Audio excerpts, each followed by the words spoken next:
જમ્મુ કાશ્મીરના પહેલગામમાં થયેલા આતંકી હુમલામાં શહીદ થનાર પર્યટકોને કરજણના વેપારી મંડળે શ્રદ્ધાંજલિ આપી સ્વૈચ્છિક કરજણ બજાર બંધ રાખ્યું।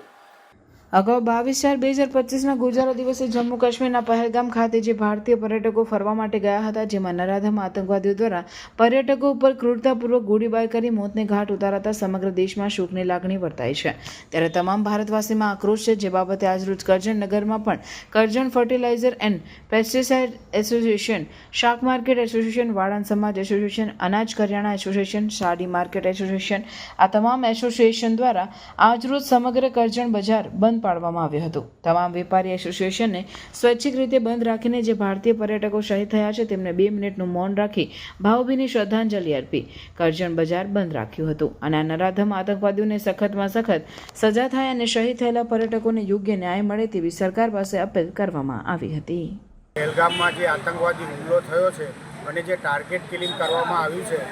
એને અમે સખત શબ્દોમાં કરજણ નગરના વેપારી મંડળ પૂરેપૂરા એને વખોડી કાઢીએ છીએ અને દરેક એસોસિએશનની મિટિંગ કરી અને કરજણમાં બંધનું એલાન આપેલું, જે સંપૂર્ણ સફળ થયું છે અને દરેક સમાજે આને સંપૂર્ણ ટેકો જાહેર કર્યો છે અને દરેક એસોસિએશને સંપૂર્ણ ટેકો જાહેર કર્યો છે। એ બદલ સંપૂર્ણ બધા જ એસોસિએશનો અમે ખૂબ ખૂબ આભાર માનીએ છીએ અને મૃતકોના આત્માને શાંતિ માટે 2 મિનિટનું મૌન પણ અમે પાડેલું અને આ જે હુમલો થયો અને સખત શબ્દોમાં અમે વખોડી કાઢીએ છીએ। જય શ્રી રામ। सारे दुकान बंद है इसलिए कि पहलगाम कश्मीर में जो आतंकवादी हमला हुआ है, उस हमले में जो शहीद हुए हैं उन शहीदों के घर वालों से उसने सुलूक और उनसे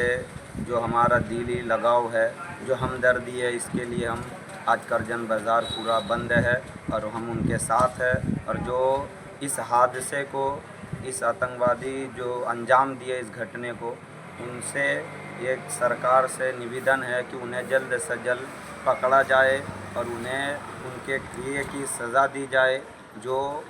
उन परिवारों का हक है और उन्हें इंसाफ दिलाया जाए। जो उनके साथ घटना हुई है, उस घटना वालों के जो उसमें शहीद हुए हैं उन सब के साथ है, पूरे करजन मुस्लिम समाज उनके साथ है और हम सब उनके साथ है और दिल से हमदर्दी है उनके लिए और उनके परिवार को शुभकामना हो